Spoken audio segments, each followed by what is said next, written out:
Welcome to How I Got 99 Farming. This is part of my How I Got 99 series. Originally I was going to start making guides, but I know there's different methods of doing things and there'll always be someone saying that my guide is wrong. To avoid people getting mad about guides, I'm showing how I got level 99 in skills so people can reference it if they want to. Again, this isn't a guide, but this is how I got 99 Farming. This has been my most requested How I Got 99 video to date.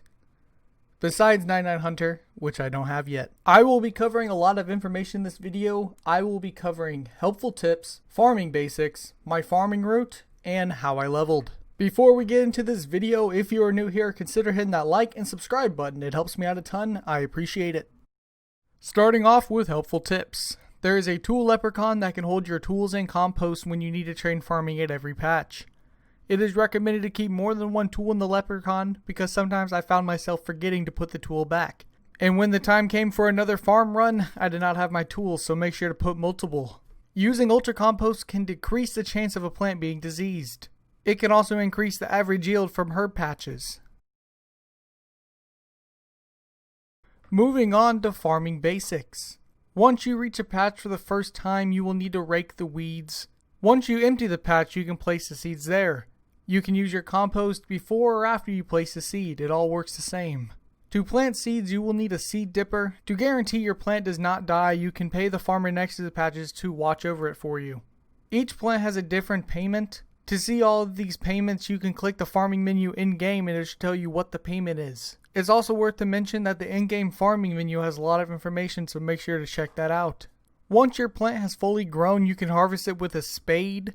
If your inventory fills up, which it most likely will, you can use the harvested plant on the tool leprechaun to note them. When farming herbs, these cannot be protected by payment. I recommend using ultra compost on the herb patches to give it the best chance not to die. I will leave a link to the wiki that shows you what herbs are profitable the second you are watching this video. So make sure to look at the description. As level 3 skillers, we are able to plant at 5 of the 9 herb patches in game. These 5 being Ardone, Catherby, Falador, Perind, and the Farming Guild. When planting trees, they work a little bit different than herbs or allotments. You will need to plant the tree's sapling. You can buy the saplings on the Grand Exchange. Trees can be protected by payment by the farmer nearby. As level 3 skillers, we are able to plant at all 6 tree patches. I will cover this more in my farming route part of the video. When planting fruit trees, they work the same as planting regular trees, same process, buying the saplings and the payment on the Grand Exchange. As level 3 skillers, we are able to plant 5 out of the 6 fruit tree patches. I will cover more about this in my farming route part of the video. Hardwood patches are a great way to get the tango root pet. Teaks and mahogany trees both give out a 1 out of 5k chance for the pet. These patches are located on Fossil Island. They both have very long growth cycles, so these are grown in the background while you're doing other things in game. I would pay the squirrels nearby to watch them, because you don't want them dying when you wasted all that time waiting around for days just to see that they have died. Calquat trees take 72 farming to plant. They are a nice little boost in XP being over 12k each. The one patch in game is located south of Brimhaven, north of Tie by One Eye. Celestia's trees take 85 farming to plant. They are also a nice little boost in XP being 14k each. They are located in the Farming Guild and I would start planting these as soon as you can because that 14k XP adds up over time. Lastly, the redwood trees. These take 90 farming to plant. They take almost 4.5 days to grow, so you want to make sure to stay on top of these. These give an XP drop of over 22k. This is also a 1 out of 5k chance for the tango root pet.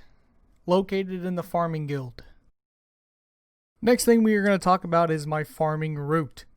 This has been super requested for me to show on my channel and I promise I would show what I did. My farm runs are not the most efficient, so if you're looking for that, I'm sorry, you will have to find another video. When I do farm runs, I use RuneLight and go down the list of trees and fruit trees. I do this to make sure I get all of them and do not forget any of them.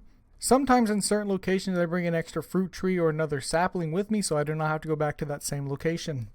So we start off at Falador using a tele tab. Go to Lumbridge using a Lumbridge teleport. Then we go to Taverley using a Fally one.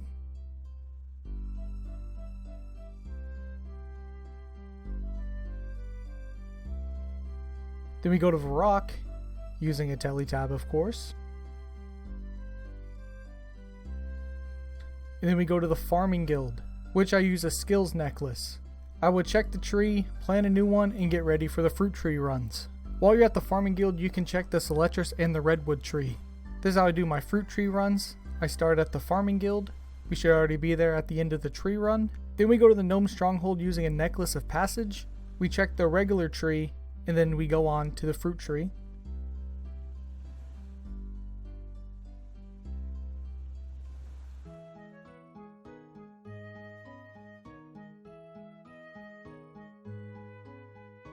Then we go to the Tree Gnome Village. You can either use the RD1 cape or Ring of Dueling from Castle Wars.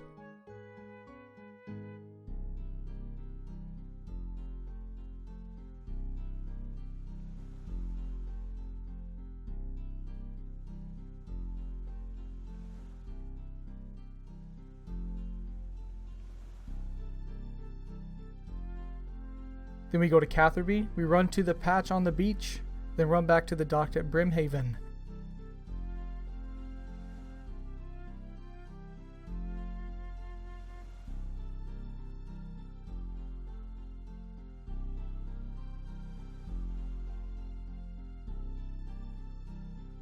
Then we go to Brimhaven, check the fruit tree by the dock. If you have a Calquat tree planted, you can check that after the fruit tree in Brimhaven. I would bring food or an anti-poison since there's a spider near the patch and I've died there in the past. If you have Fossil Island unlocked, you can do hardwood trees, mahoganies, or teaks. I would might as well do a birdhouse run while you're there to get some hunter XP. This part of the guide will be different than most how I got level 99 videos. I will give a generalization of what I did and you can refer to it if you can. For levels 1 to 15 I did allotments.